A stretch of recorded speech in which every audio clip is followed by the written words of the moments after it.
Welcome to the Project Endure podcast, the place where we talk about life, endurance, persistence, perspective, and so much more.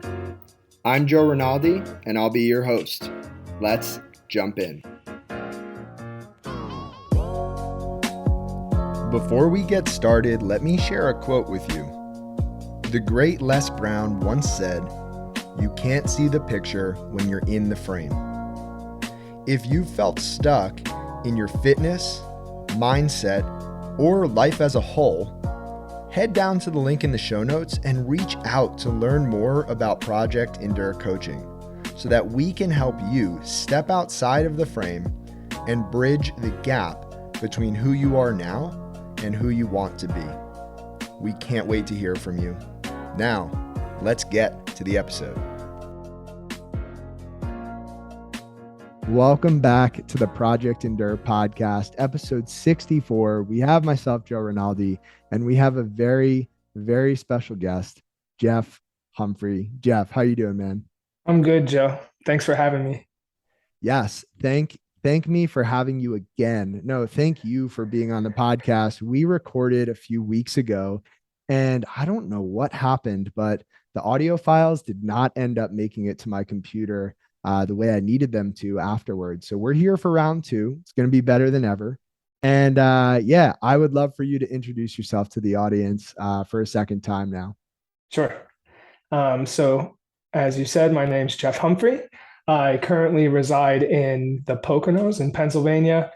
I'm a former lifetime musician with a Doctor of Music degree. And I've now become an endurance athlete / coach. And I have lost 200 pounds twice in one lifetime. So crazy. That's very succinct. There's a lot to unpack there. Last time we spoke, I asked you about music and where that started for you. So why don't we go there again? Tell us a little bit about your journey with music, and then we'll dive in from there. Sure. So music started early, saxophone in fourth grade for me. And I fell in love with it. I fell in love with the process of that you can practice something and get better at it.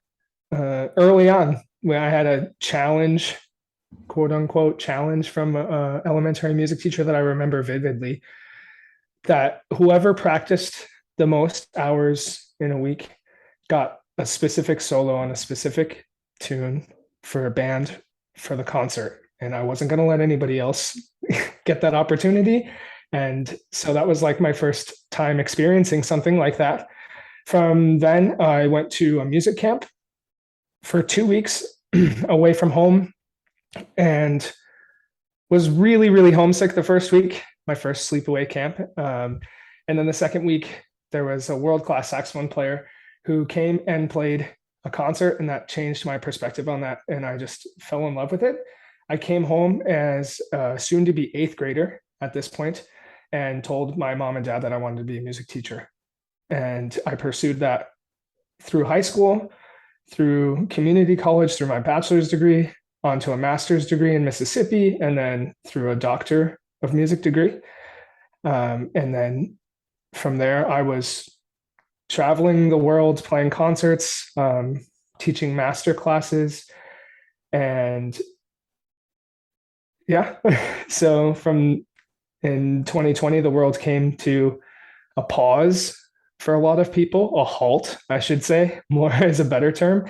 And I had just lost out on an opportunity that I thought was the opportunity of a lifetime.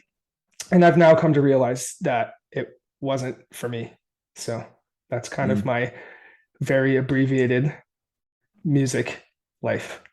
Yeah. So 2 questions. Rewinding to middle school, you tell your parents you want to be a music teacher. What do you remember their initial response to that? My parents are the most supportive people on planet Earth. I'm very, very lucky in that regard. So as soon as I said that, there was no question. There was no, anything like that. a lot of my work ethic comes from them. All of my work ethic comes from them in life. And so they struggled and they do their best and they did their best. And my dad did everything in his power to get me a better saxophone at that moment in time. And so they set me up with every tool that they could at that time. Of course, other people have other opportunities, and that's great, but I wouldn't have changed that for anything. And the people that I interacted with throughout that time. So they were super supportive through all of that when I decided I was going to go to graduate school and I wanted to be a university professor and this, that, and the other thing, and how competitive it is and was. It didn't matter. Mm. And the second question is, what's the biggest life lesson that you've learned through music? The biggest life lesson is the single word patience. And it's something that I learned in music, but that is just so easily transferred to anything that you do in life. And it's something that I have to remind myself every single day now that I'm doing something completely different and building something completely different, that nothing happens overnight. And so patience in a practice room, the only way you're going to get better and be your best is by spending the time focusing on the things that you're not good at. So you have to learn that. Some learn it early, some learn it later, some don't learn it at all. And I was lucky to learn it at a late stage in life, but it was okay. And so I take that with me. So patience and how to get better at your weaknesses and dive at and go after those weaknesses. So I've got three quotes, two on patience, one on making mistakes and learning. So the first one on patience is from Hal Borland, who said, "Knowing trees, I understand the meaning of patience. Knowing grass, I appreciate persistence." And then Mahatma Gandhi said, "To lose patience is to lose the battle." And lastly, Neil Gaiman said, "I hope that in this year to come, you make mistakes. Because if you are making mistakes, then you are making new things, trying new things, learning, living, pushing yourself, changing your world. You're doing things you've never done before. And more importantly, you're doing something." And I think altogether, those things make me think of the truth that patience doesn't have to be passive. Patience means going after what you want over a long period of time, being persistent like grass. No matter how many times you're cut down, you grow back up again, making new mistakes, trying new things, and embracing that journey. And it sounds like music's been that for you, which is really cool. Yeah. Mm-hmm. So with that being said, bring us up to speed with where you're at today, what life looks like, what role music plays, what role music does not play, so on and so forth. Sure. So I'll start off that by saying that music has taken a side track. So it's on the back track right now.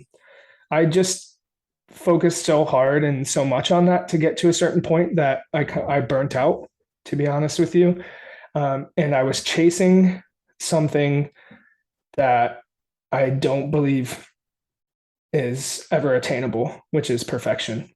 And that's my nature. I'm a perfectionist through and through. And so I was just living unhealthily with that in all aspects of my life. In terms of sleep, in terms of nutrition, in terms of no outside exercise of any sort. And I've come to realize that that's the most important thing in my life. And it makes me just as happy, if not happier, to pursue that. So right now I'm currently building a virtual run coaching business with my wife, building community groups, and I'd like to do race directing. So we're starting from the ground there.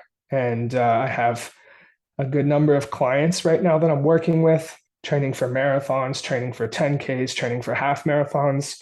So that's where I'm at right now.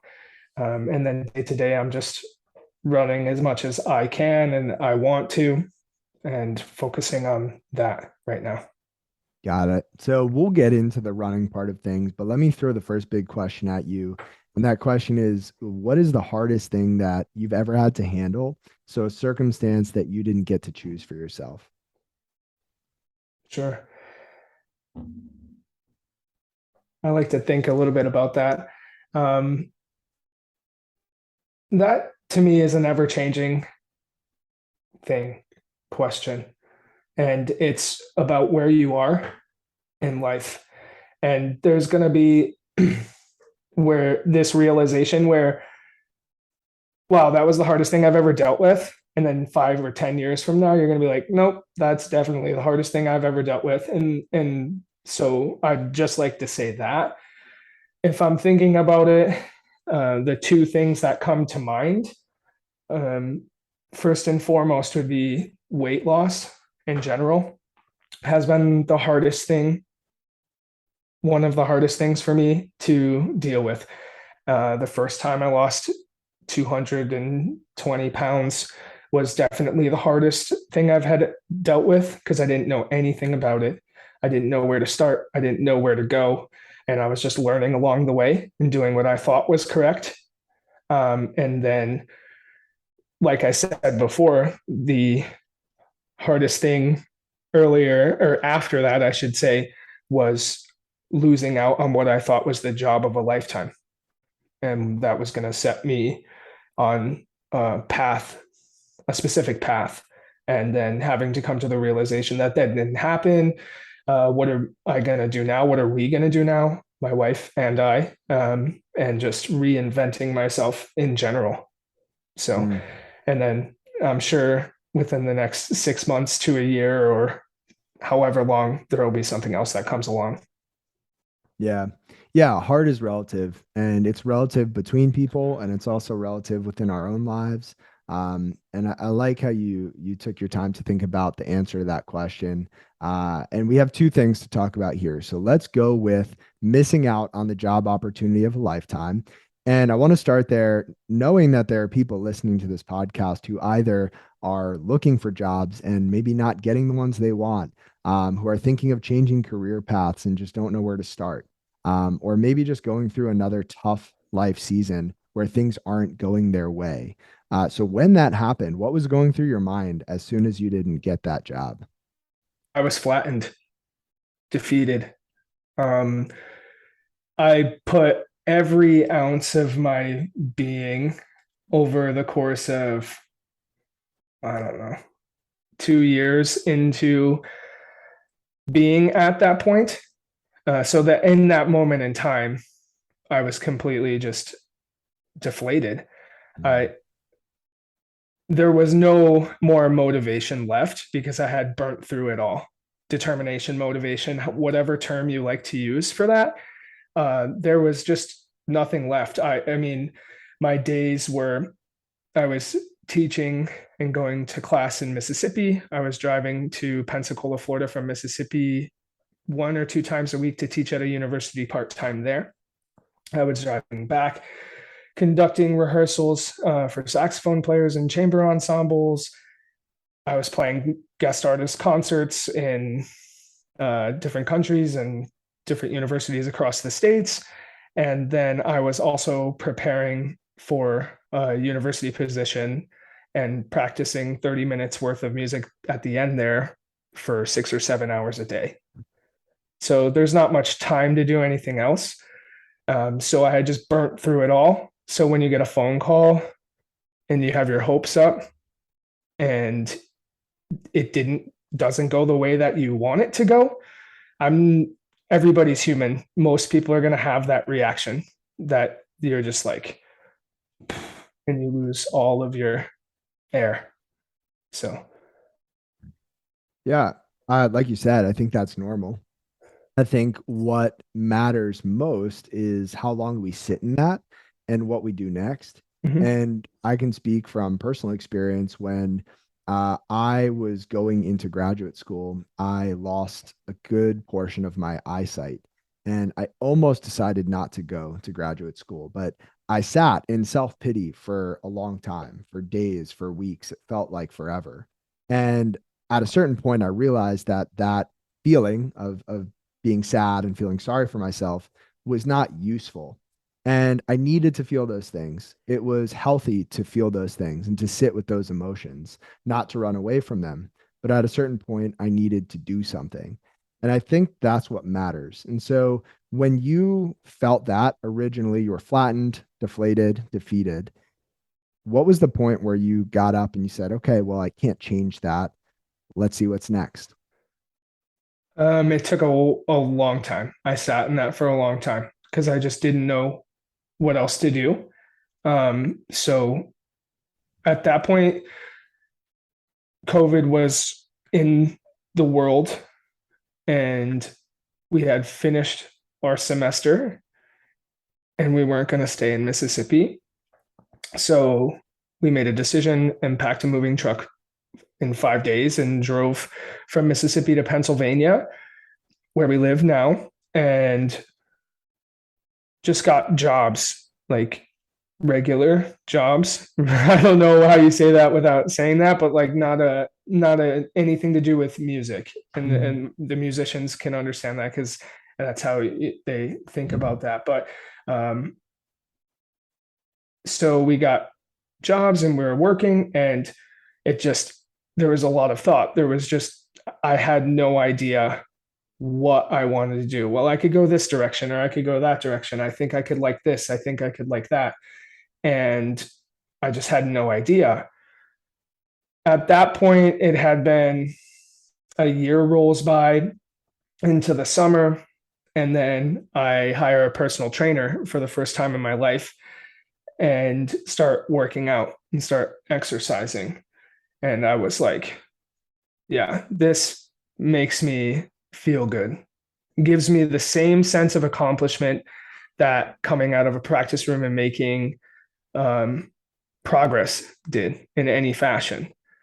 And that's something I can veer off with real quick is that with running or working out in any fashion, you can get better at that every single day. And that's where my obsession comes in and my obsessive personality and my perfectionist is that I can be better at running or training or coaching every single day. And that's what I'm searching for. So coming back to that, I worked with this trainer for about 3 months. And as you know, you just have to have a good connection with that person. And he's a great guy. But I don't like to put limits on my own potential or anybody else's potential. And I just got a little sense of that. And then, so I was just like, I'm just going to start running and focusing on that again. So December of 2021 rolls around and I had a conversation with my wife and I was like, I'm going to run the Two Rivers Marathon Festival in March, the end of March. At this point, I was weighing still over 300 pounds, 320 pounds. I had gotten back to 370 plus pounds through COVID and through all of that.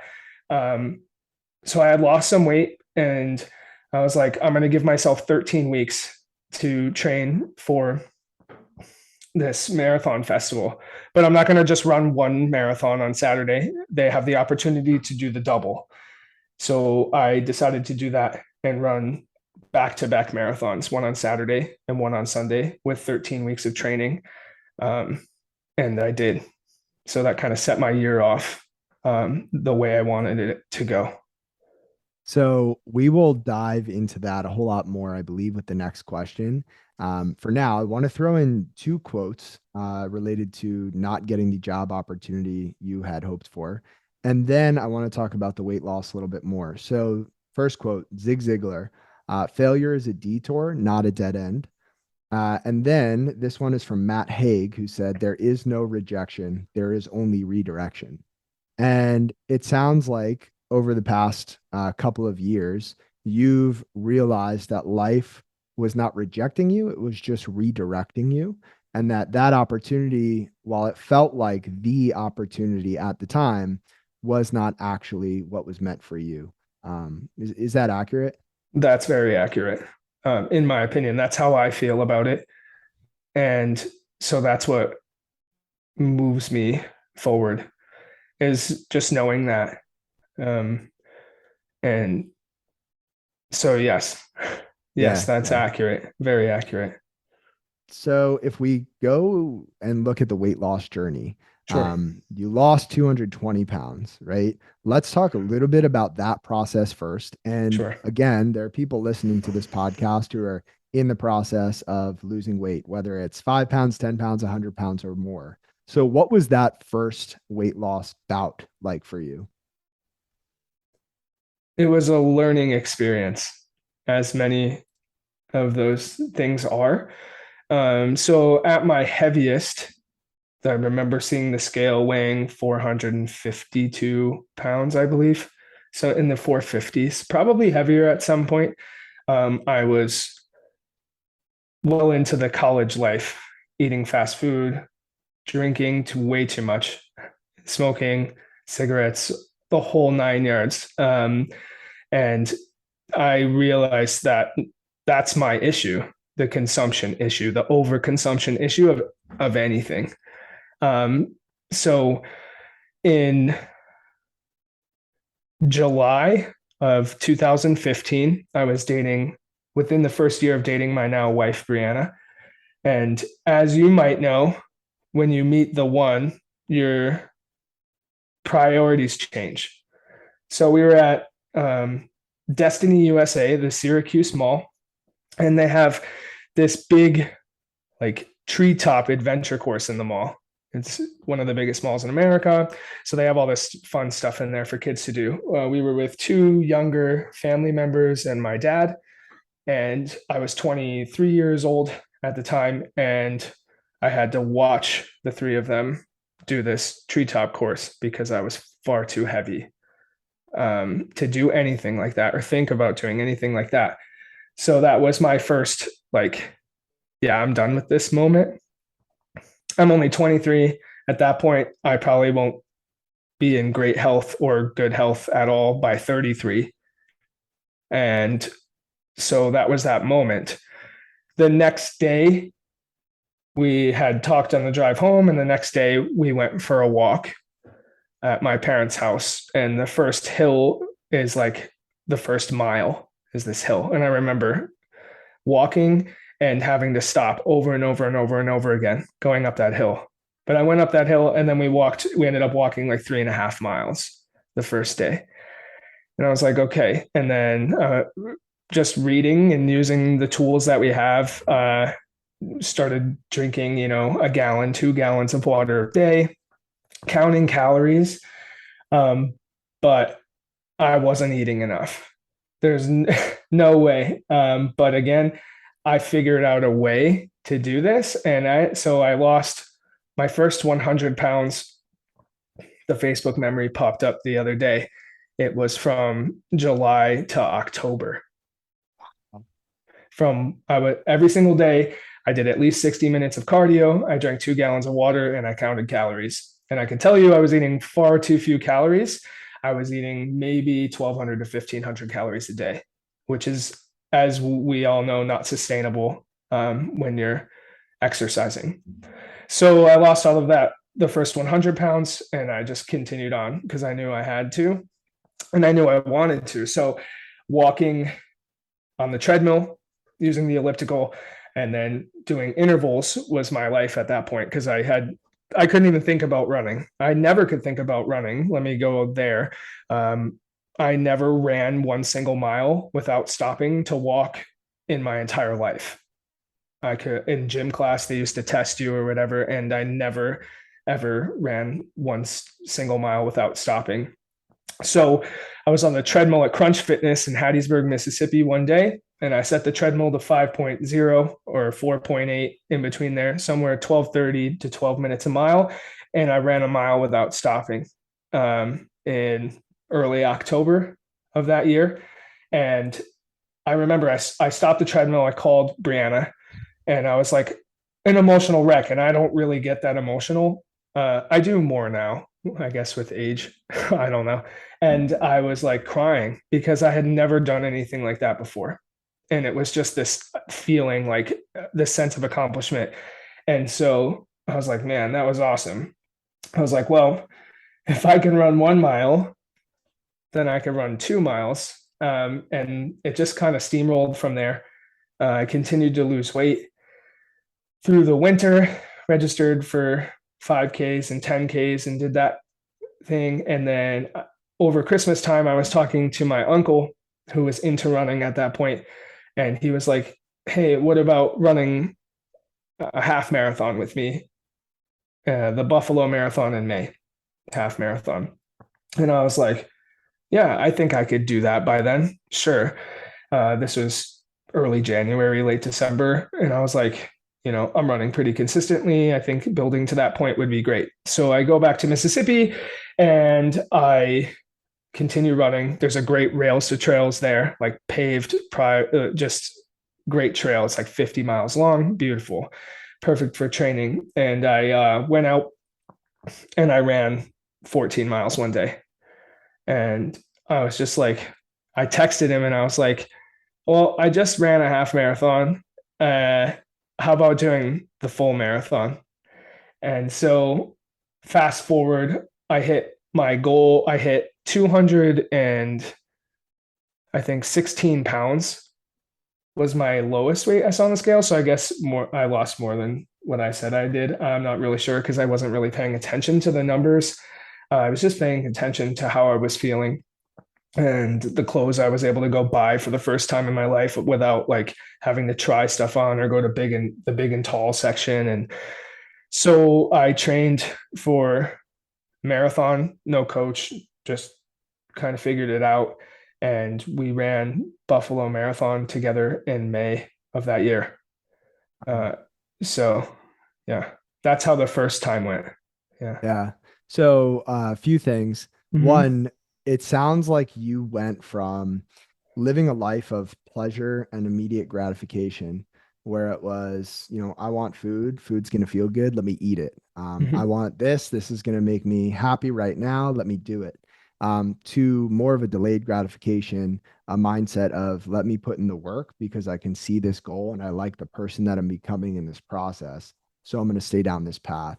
And the other thing is a quote from Mason Cooley, who said, the cure for an obsession, get another one.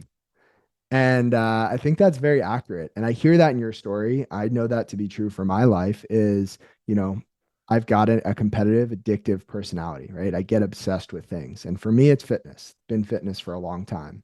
But before that, there were other things in my life that, if I wasn't careful with, I would find myself doing a lot of. And like drinking was one of those things at the tail end of high school, beginning of college.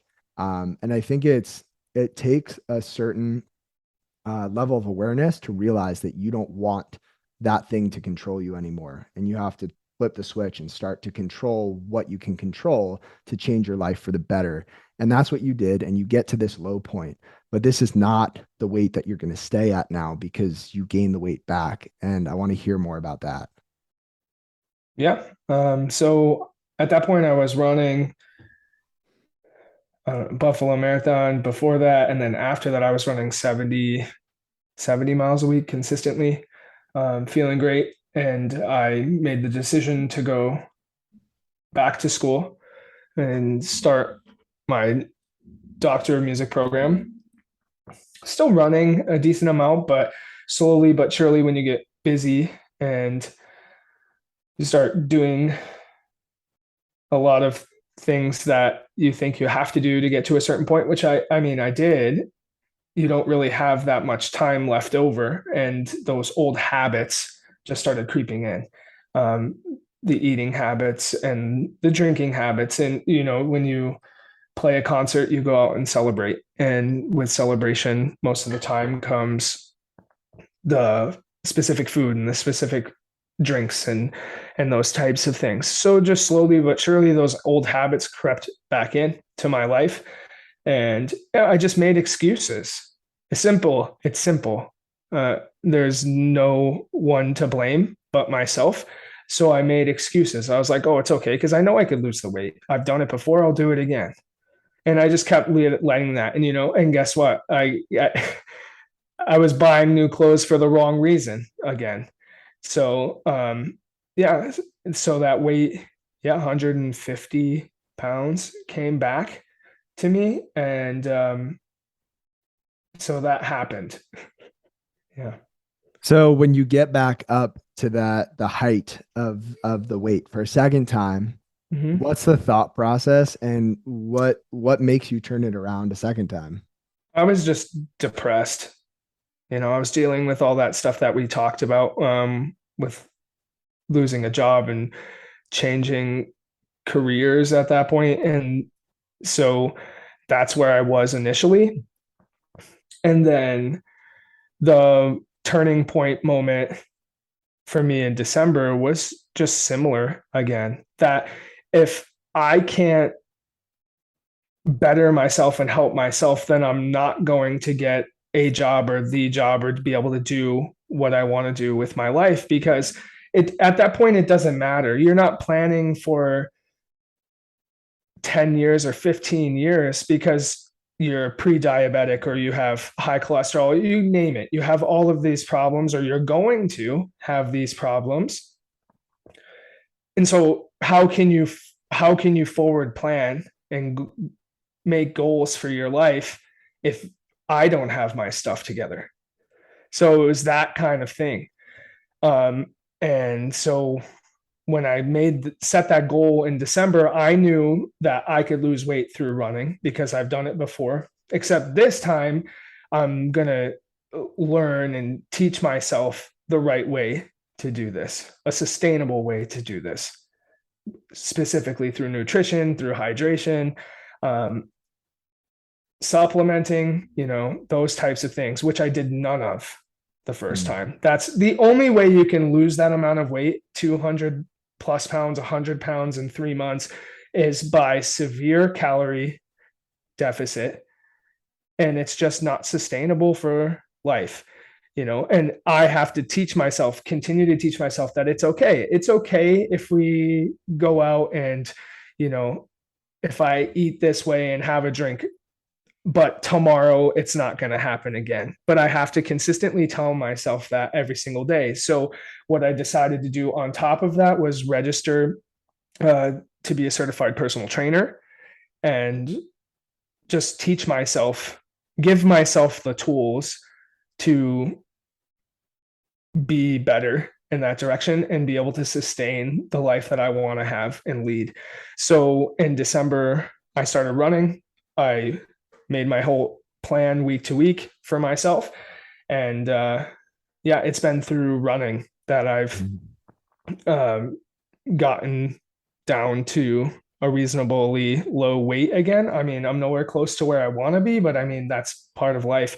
So I'm just moving the needle a little bit every day and just Mm. trying to be consistent every day and being okay with the fact that if I want to eat something at that point in time, that it's okay and that it's not going to affect me tomorrow.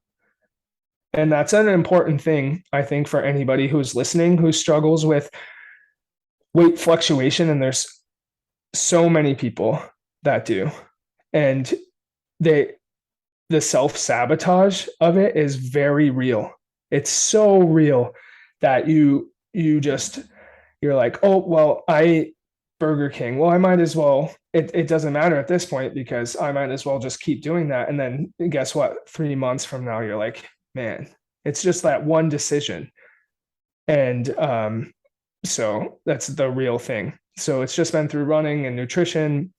And, I count calories, but I'm specifically counting for macros and making sure that I'm able to sustain the amount of training that I want to do now. So, Yeah. So I got a couple thoughts. One thought that I often think about for myself, and it's not in a nutrition sense for me, but I do find myself every now and then having a subpar day um, and making decisions that don't bring me back on track because somewhere in my mind, the day is already gone, right? It didn't start off great, and so it's not going to end great. And I often think about how if I had $86,400 in my pocket and I was walking down the street and I dropped $100, would I just take the rest out of my pockets, throw it up in the air, and just say, you know what? It's all gone. I lost it all. No. And I use 86,400 because that's how many seconds we have in a day. And I think it's easy to throw away a day, throw away an entire day of eating, an entire day of productivity, an entire day of energy, attention, relationships, whatever, because one part of that day did not go well. And the truth is, it's not about perfection. It's about doing the little things well most of the time for a long time. And little by little, little becomes a lot. So that's one thing I wanted to touch on. It sounds like you used your first weight loss experience to make the second go around more sustainable, which I think is a really important word, not just in the world of weight loss, but in general for everybody listening in every part of life, because consistent effort compounds. And in order for consistent effort to compound, it needs to be consistent. It needs to be sustainable. Now, you remind me a lot of Tony Reyes for many reasons. I think you guys are both very lighthearted, funny, emotional, intelligent people who have been through similar journeys with weight loss in many ways. Now, Tony he wears his heart on his sleeve. And one thing I love about Tony, and, he's really open on social media about his struggles. And he's someone who's lost a lot of weight and gained some of it back and lost it again. And he battles with it. And we see that. So I'm curious for you, like at this point in time, it doesn't sound like you have any intention of gaining weight back. If that were to happen again, or if maybe things were to not go your way and momentum would go in the opposite direction of where it's going now, what would you say to yourself? How would you get things back on track if they were to slip a little bit?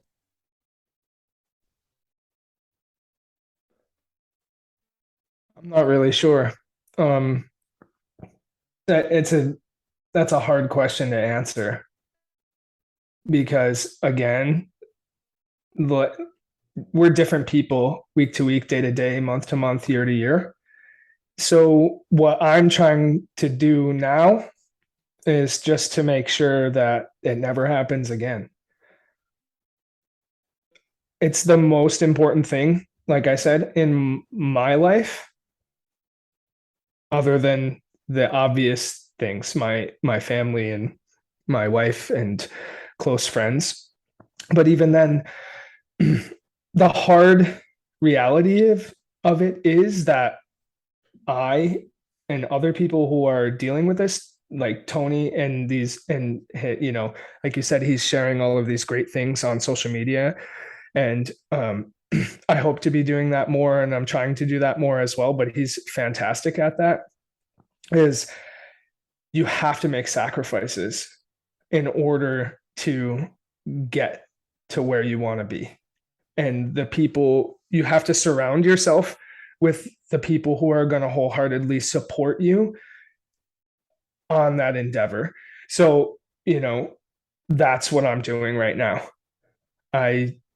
Unfortunately, I rid a bunch of people from my life, and we do that. And I think it's okay to do that. And I think you can't think about, this, that, or the other thing, or that person. You just wish them well and you hope that they're doing the best. But I'm choosing to surround myself with people who build me up, motivate me, and push me in the direction that I want to be going in. And that's something that I didn't do before.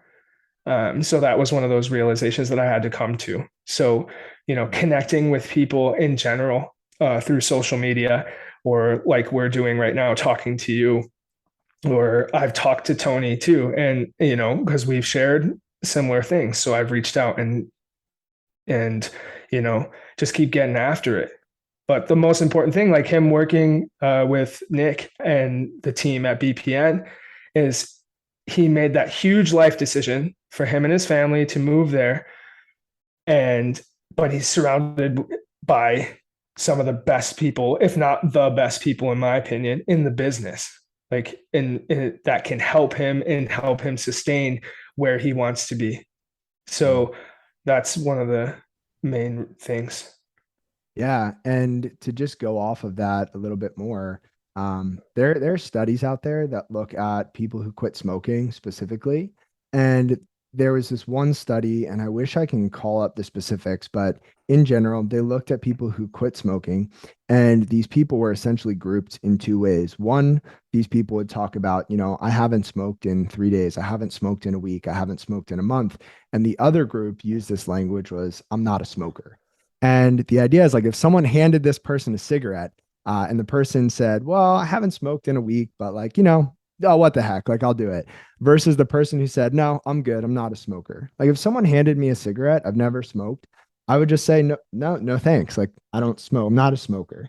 And I think it's that shift of like not just going through the motions, but making this part of your new identity. And that's what you've done. And that's what I see at least is right. You've immersed yourself in this world. And it's not just something you're doing, it's who you are becoming. Yeah, that's super important. Um, I just, Yeah. you have to be that person. You have to believe in yourself and you have to have the people who believe in you. And most days for me, it's the people who believe in me because I'm extraordinarily hard on myself. Um, my wife can vouch for that. We have those conversations every single day. Um, and so the power of I am.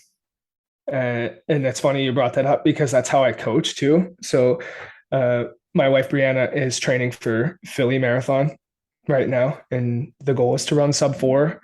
And so, I mean, she's an ultra runner, but she's never trained like for speed. So we're coaching. I'm coaching her, so that's fun. And but the power of I am. I'm like, when you get low, you have to say, I am an endurance athlete. I am a marathoner. I am this person. And just repeat it. Let it be your mantra of the day. When things get hard, you are who you say you are. It doesn't matter if you were 400 pounds or 300 pounds or where you are. Like you said, if you have 5 pounds to lose, 10 pounds to lose, if you want to be a runner, if you want to be this person, then you are that person. And if you convince yourself that of every single day, then eventually you're going to be that person. Yeah.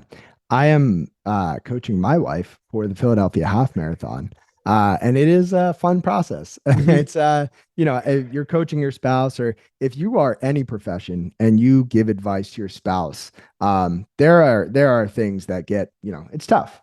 But that's cool because I'll see you there. I'll be at the marathon. A couple of my clients are running and it'll be a good day. Mm-hmm. With that being said, we spent a whole lot of time on this first big question. So let's move on to the second one, which is what is the hardest thing that you've ever done on purpose? And in my mind, it probably is related to running, but I'll let you speak for yourself. Sure. So for me, that's a two-part answer. So mentally speaking was losing the weight and now continuing to lose weight. And then physically, it's running. Physically, the hardest thing I've done on purpose at this point is run back-to-back marathons in March. And it'll continue. I have big goals. I have a really big goal in mind right now that I don't know if I'm ready to let the let air it out or put it out there yet because I'm still thinking about it and the logistics, but it's something that I think I'd like to do. So those two things specifically are the hardest things that I've done on purpose. Gotcha. So one, we'll let people use their imaginations for what's next for you, and then Mm-hmm. when that time comes, we'll be waiting. Mm-hmm.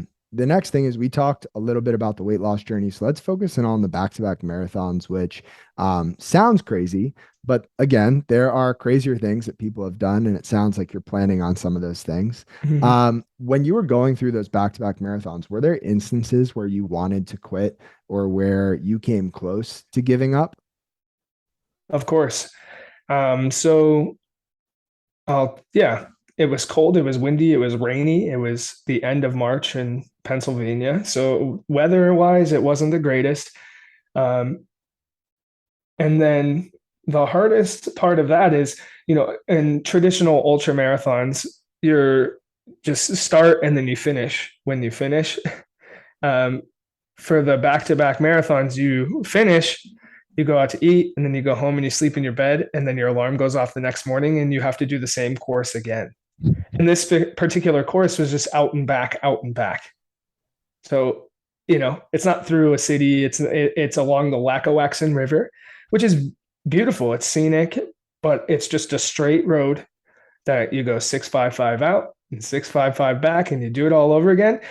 And the first day I went out and I came back to the half marathon turnaround at the start finish, and my quads had already started cramping. And so I had a very brief, not so nice conversation when you're in the moment with Brianna. And she's like, "How you doing?" I was like, "Not good." I was like, "I need, tailwind. I want, electrolytes and this, that, and the other thing." And then I'm gone, because I didn't give myself the opportunity to think about it too much. And so I got back out there. And then at that point, you're moving slower than you want to be. But the goal wasn't that. It was just to finish those marathons. So I'm replanning in my head. And at that point, I had, another 2.5 hours to think about tomorrow, the next day. And it gave me an opportunity to actually plan better for the next day. So funny enough, I ran the second day faster than I ran the first day. So, yeah. That is interesting. And the thing you said stuck out to me was when you stopped to refuel and talk to your wife, you knew that if you stayed for too long, it wasn't going to end well for you. And so you just kept moving. And I think that's a lesson that everybody listening could take with them, is that when things get hard, when you want to stop and you are contemplating what to do next, just keep moving, because I think it's so much easier to continue on when things are hard than to stop and restart. And by nature, this event was doing something hard, stopping, sleeping in your warm bed, and then waking up again and starting again. And yet you came back the second day and you were stronger than the first, which goes to show you that when you learn and you apply lessons and you improve and you adapt, right, you can improve your performance in a short period of time, which is a great lesson as well. Absolutely. So back-to-back marathons, the world of ultra running in general requires a lot of endurance. This is the Project Endure podcast. And so to you, Jeff, when you hear the word endurance, what does that mean to you?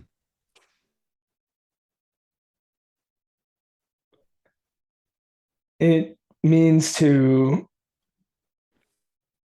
be able to overcome any obstacle that's in your way, I guess, if I'm saying that how I want to say that. Like being able to take on the challenges that life throws at you. And by doing hard things, as you say, it makes those challenges just a little bit easier. So if that's how I think about, ultra running or running in general, every day is not a good day. And so if I'm able to go run for 10 hours or 24 hours or however long you choose to run, even 30 minutes, it makes your day that much easier.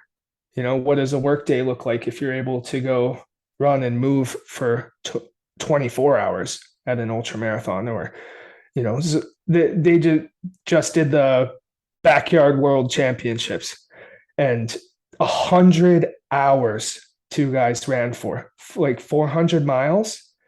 And it's just mind boggling to me, but it's also enticing to me. It's like, wow, that's really cool. Like it puts things into perspective, the day-to-day things. And so for me, it's being able to run however much I want, or just achieve those wins for your day to make the other obstacles in life seem that much easier. Yeah. Yeah. Things like that put life into perspective on the day to day. The other thing I'll add is that I think life comes in waves, right? Like you look at nature and nothing in nature is linear, right? Like a tree, a blade of grass tilts to one side or the other. A river cuts through rock and it winds and twists and turns. And I think a lot of times we want life to be linear. And if we're doing something and it feels good and all of a sudden it doesn't feel good anymore, it feels like maybe we should stop because it shouldn't be like that. But the reality is things come in cycles, seasons, waves, chapters. And I think when we hit those rough patches, whether it's in a race or it's in our day or it's just in life in general, we have to understand that like this too shall pass. The good times pass and the bad times pass. And if we can just hang in there long enough and keep moving, odds are we'll catch a second wind and a third and a fourth and a fifth, but we have to be committed enough to keep moving and to stay in the race. And I think that's a really cool lesson that we can all learn from running and just from endurance. Yeah, for sure. So this being said, Jeff, we have one final question on the podcast. People listening to this are in all different places. They are experiencing all different kinds of things. And odds are there's somebody listening to this right now who's in a tough place. Maybe something didn't go their way. Maybe they are pursuing something hard on purpose and they're just struggling and they're waiting for that second wind, but life is hard right now. And you get to speak directly to that person on the other end of the podcast, and they're just looking for some guidance. What would you say? I'd say to remind yourself of who you are, like we were talking about earlier, and who you want to be. And just continue to move forward. Like if it's for weight loss that they're chasing, you know, the needle on the scale isn't going to move every day. And there's other things to focus on and that you should be focusing on in regards to weight loss. There's other wins to take into account with that, a lot of feelings with that, and that you are the person and you will be the person that you want to be. And the same thing goes for running.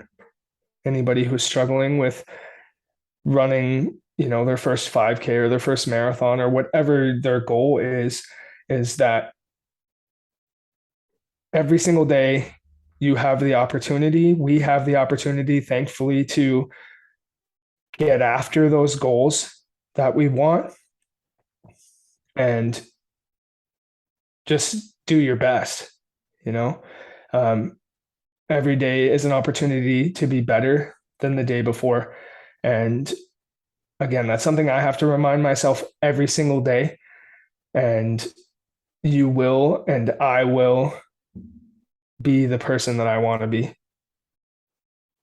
Yeah. I've got one more quote just to tie everything together, even to go back to the self-sabotage discussion. And, you know, when things don't go our way or we have a bad day, this quote is from Alice Morse Earl, who said, "Every day may not be good, but there's something good in every day." And I think at a bare minimum, you know, each day is good simply because it's another opportunity to be alive, to get after the things we want to get after, and to give it our best effort, even if our best effort falls short. That within itself is a gift. And it's easy to lose sight of, but it's something that we shouldn't. So just want to throw that in there. Now, Jeff, if people resonated with what you said, if they want to follow along with your journey or just connect, where's the best place for people to do that? Instagram would be the best place. So it's just underscore Jeff Humphrey. Awesome. And I will link that below. And I just want to thank you again, not only for this conversation, but for recording this podcast a second time and for sharing your wisdom and your story with the audience. I know it'll touch many people, and I'm looking forward to hopefully connecting at the Philadelphia Marathon here in not too long. Oh, we definitely will. Yeah. Thanks. Thanks for having me. It's been a pleasure. And yeah. If you enjoyed this episode of the Project Indoor podcast, go ahead and subscribe, leave a review on your platform of choice, and share this episode with a friend. It helps us get more conversations like this out to more people like you. We appreciate you, and we'll talk to you next time. And one more thing. If you're looking for a community of people all striving to be better together, check out the Project Endure Hard Things Club. The link is in the description below. We'd love to have you.